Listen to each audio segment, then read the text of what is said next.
Hello, hello, hello.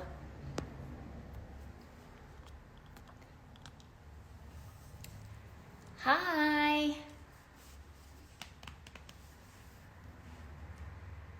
Hello, everyone. Welcome. Hello, hello. I hope everyone's doing well. Hi, everyone. Thanks so much for joining us today. Hello, hello, hello. Ooh.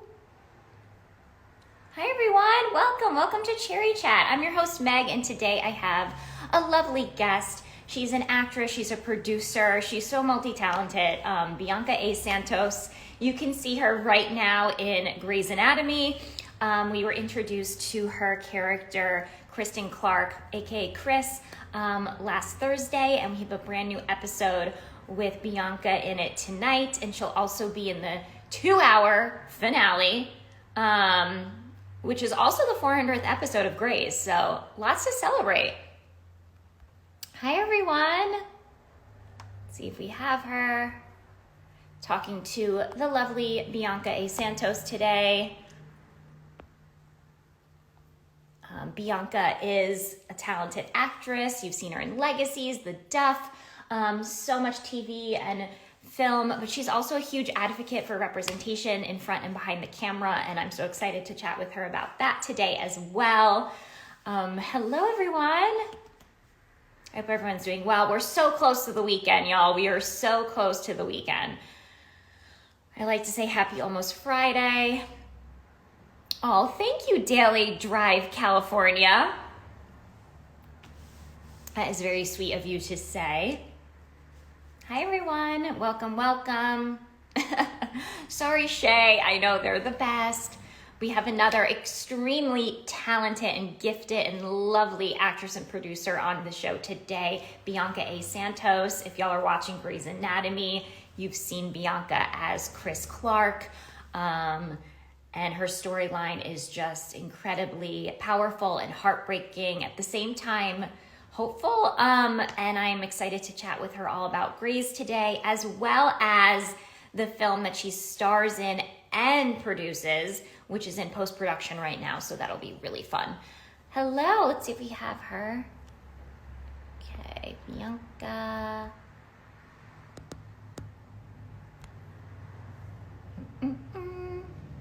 Oops.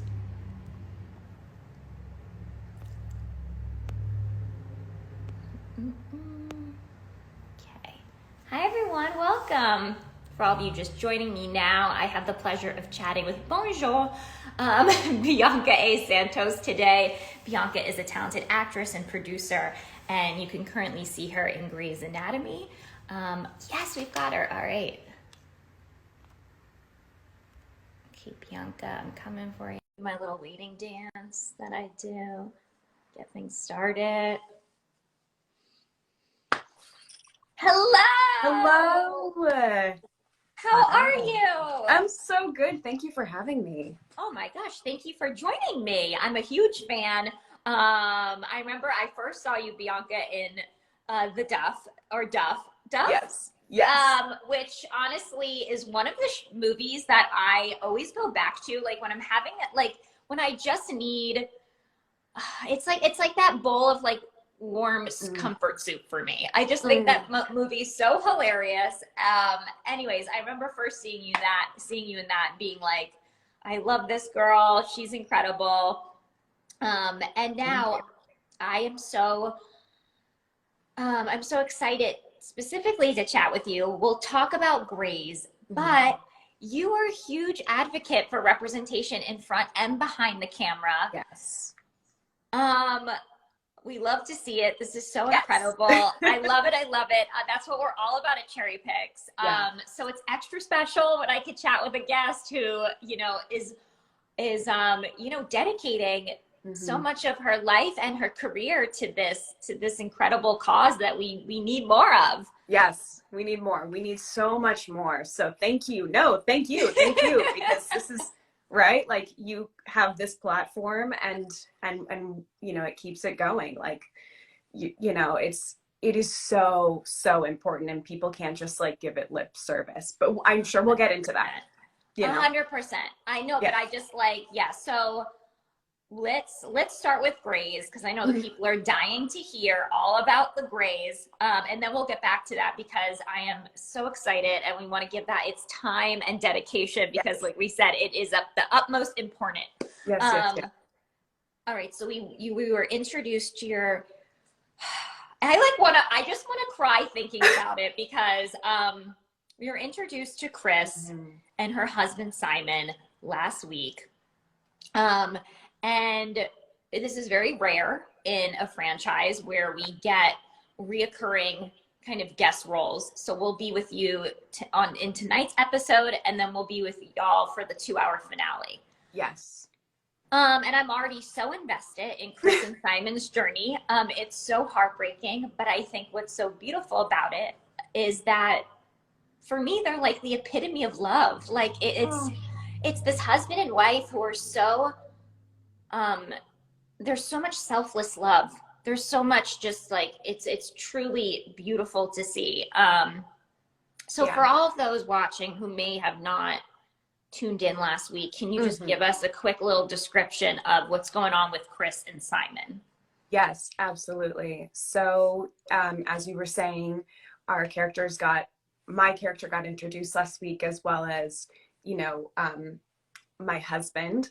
And so we come into Gray Sloan Memorial, and, we've come to find out that my husband's cancer is progressing rapidly. Meanwhile, very important to note that I am pregnant. I am 32 weeks pregnant, and it's just been this like long journey of, actually getting pregnant because of his cancer, and like when that could actually happen, and finally being this close to the finish line. And to hear this news is just like such a gut.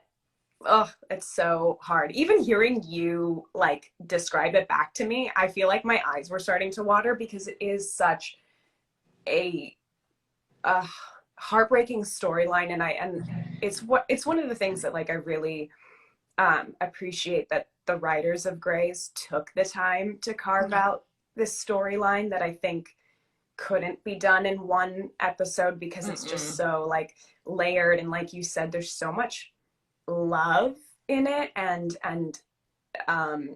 so the fact that viewers get to come in and really see us for 4 episodes, you get to like learn more about us, and then of course how the show just like always beautifully weaves our story, really like affecting every doctor on the show, and what's going on in their personal life, and just the way they do it is just, it's so good. It's so good.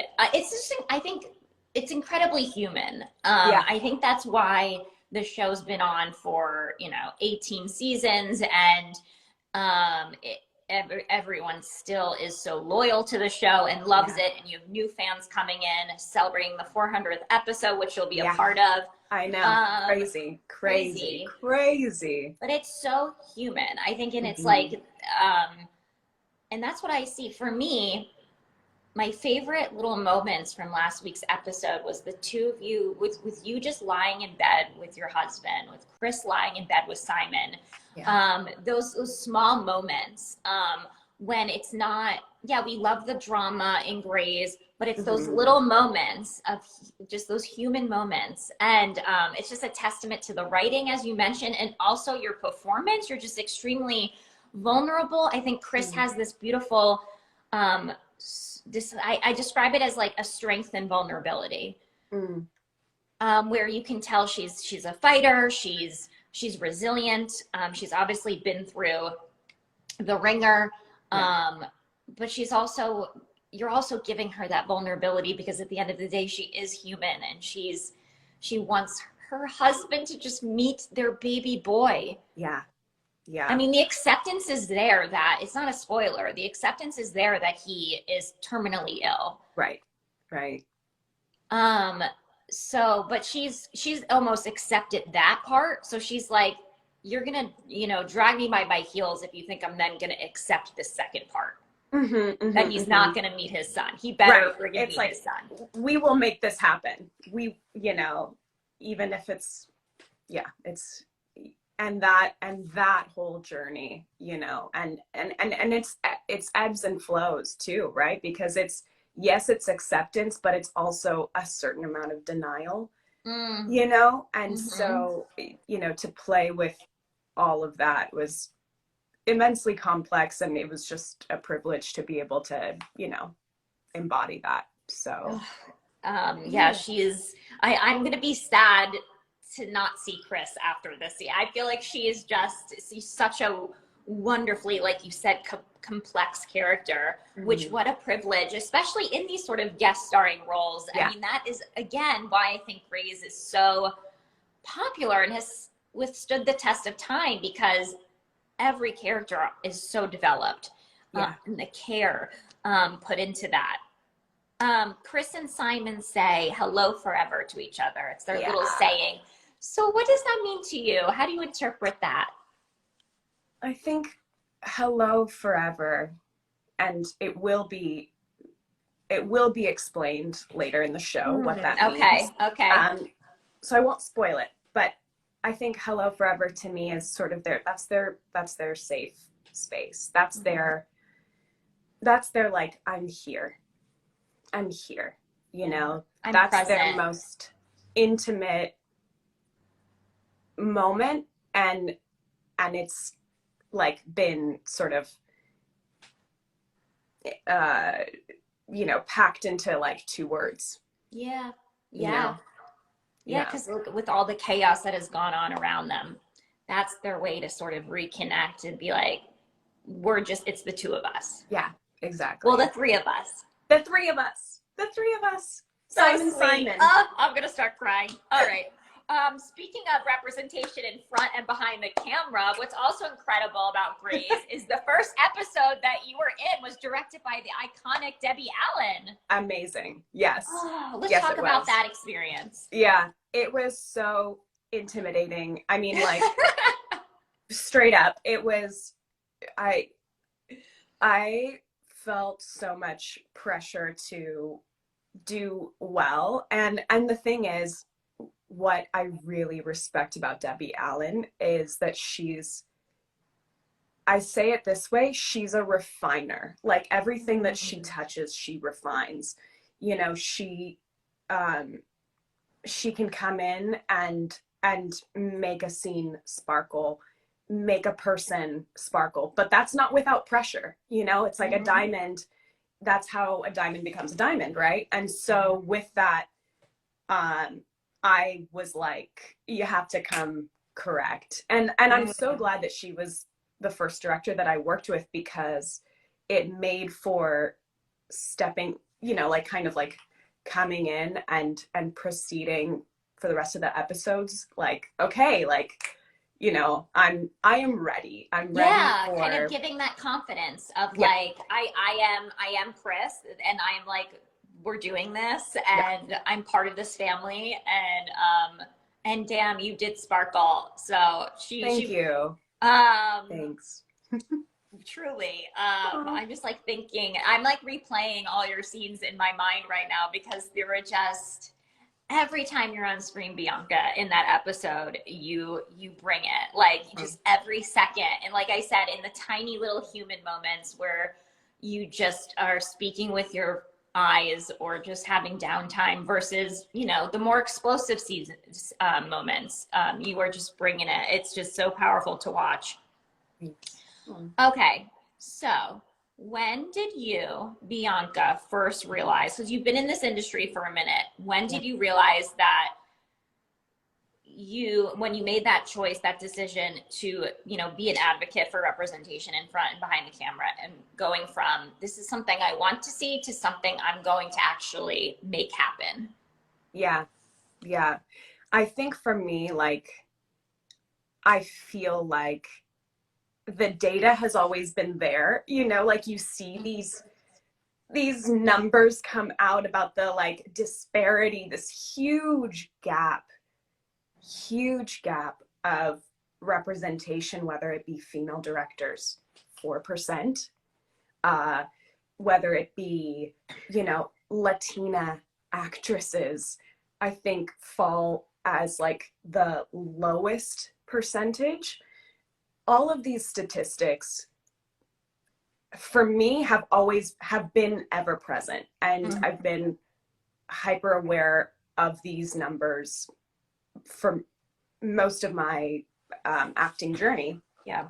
And I think I've always envisioned, or at some point, I don't want to say I always envisioned that I would be doing producing, but when that moment came, I knew that that if I was going to make a project, that was just, it wasn't even like a thought. It was just, this is how it's going to be. And actually the first thing that I produced was this web series, and we did 8 episodes, and that was an all female team. Shout out to Keeping It 100. It's on Amazon Prime. And, you know, that was like my first venture into doing that. And it just organically was that, you know, it wasn't even a thought. Mhm. And so I know for myself moving forward that that is how I'm going to navigate, because why wouldn't I bring my sisters with me, you know? And also Yeah. because they're talented, and I know what it's like to have a lack of opportunities, which is also what Mhm. propels me to create my own stories and create opportunities for myself and other people as well. It's just, they feed one another. 100%. 100%. And have you experienced any like pushback, like once you started producing your web series to now producing your first, you know, feature film? How was the journey in between, like from starting it as an idea to then, you know, the end product? Like, was there pushback, and if so, how did you kind of push through that, and what sort of like kept you going? You know, what's so interesting is I think the pushback can come, that the calls can come from inside. Ooh. Right? Because a lot of times you can say to yourself, I don't have the resources, Mm. I don't have the support, and I don't have all of these things to, you know, and so then you can kind of become a victim, and only to yourself. And I think for me, 20, like January 2020, I was Mhm. ready to make 2 movies, and then the pandemic hit. And so, you know, it's one of those things where it was just another reminder of like, you just have to do it. You know, you Mhm. just have to Yeah. do it.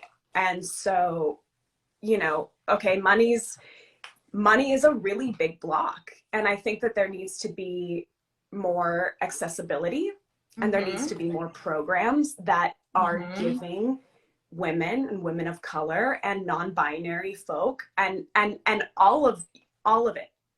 They need to be given more money so they can create the kind of art that's lacking, Yeah. because when we don't have a voice, then we're not able to be in the social discussion of what's going on. And also, like, in that same way, when I'm making art, like, that you can connect with it, and so we're just, you know, it all feeds into that. So Yeah.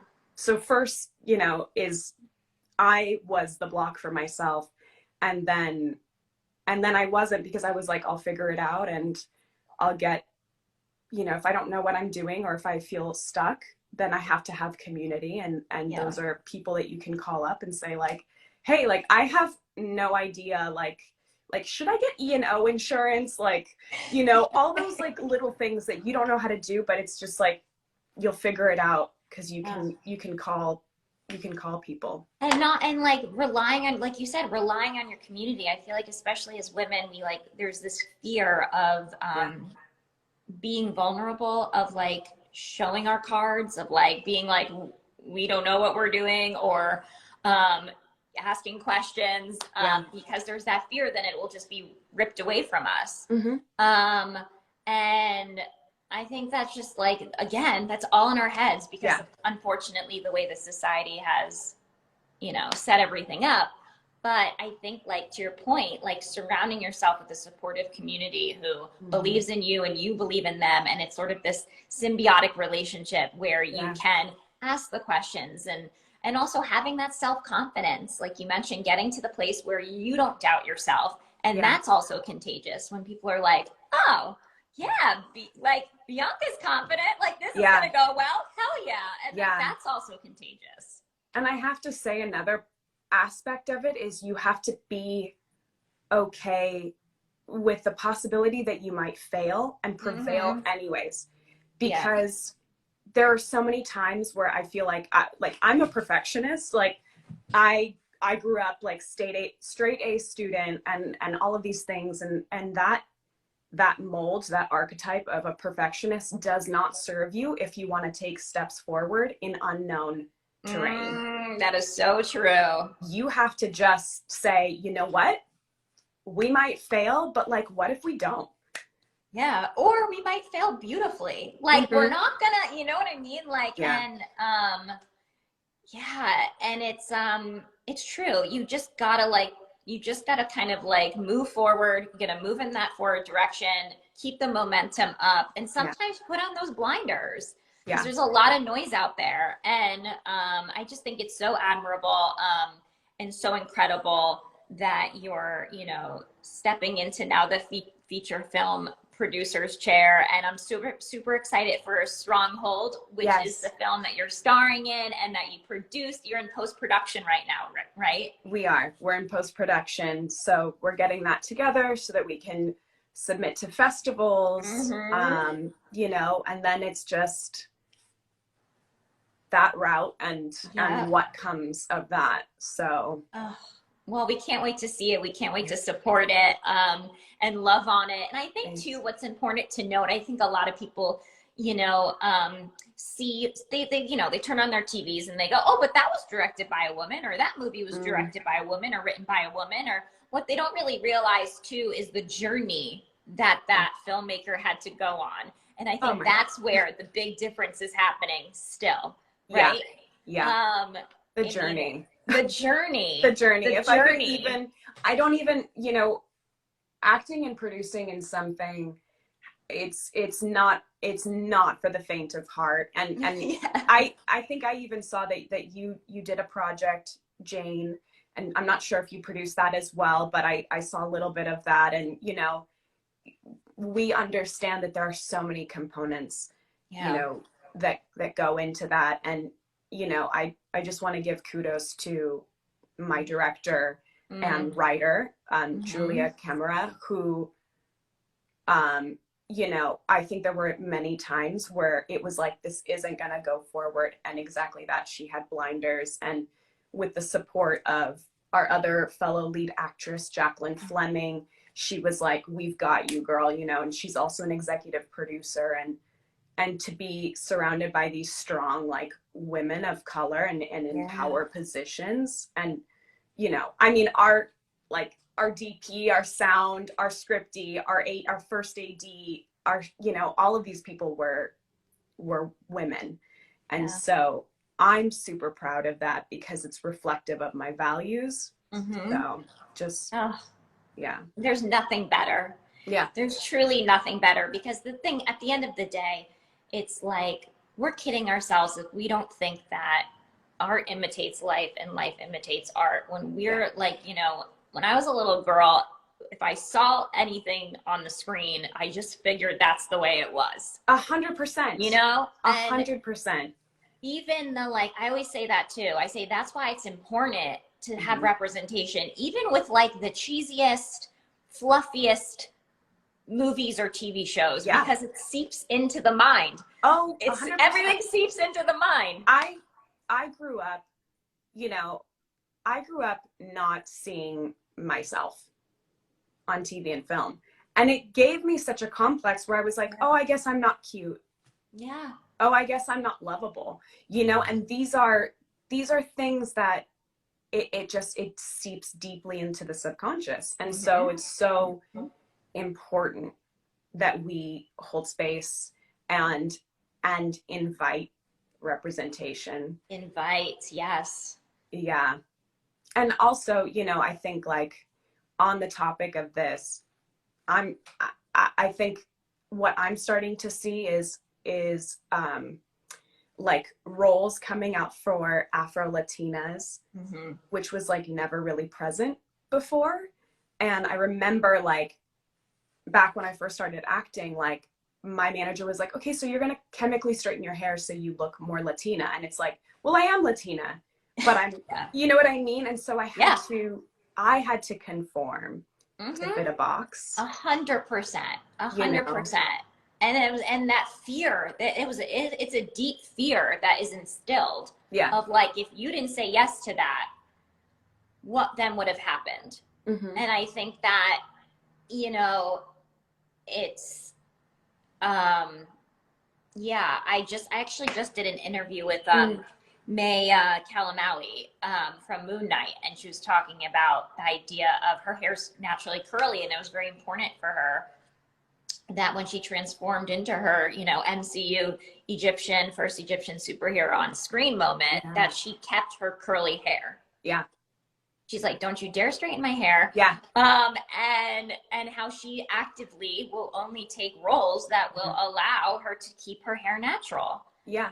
And it's like, it's like we have to keep talking about these things, because I think that, you know, it's still happening behind the scenes. I mean, I think as women, there's still these discussions that are so cavalier too. That don't, the people like, you know, making those calls don't well, that's again why it all connects, because you as the producer would never. Me as a producer, I'd be like, she has curly hair, of course she does. Would you never. know?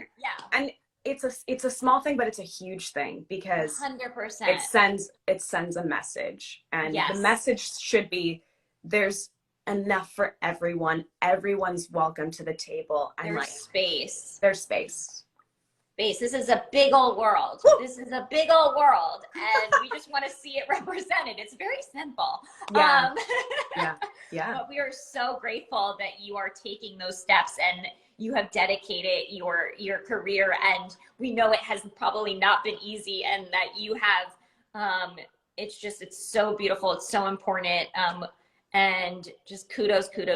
We're so excited for Stronghold to come out, and we hope we can chat with you then, support the film, because at the end of the day, it's like, it's all about supporting and uplifting and celebrating each other. Because if we're not doing that, then, you know. Right. Then you're screaming into a vacuum.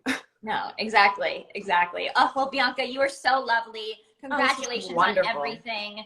Like I said, you are so fantastic on Grey's. A new episode is out tonight. ABC.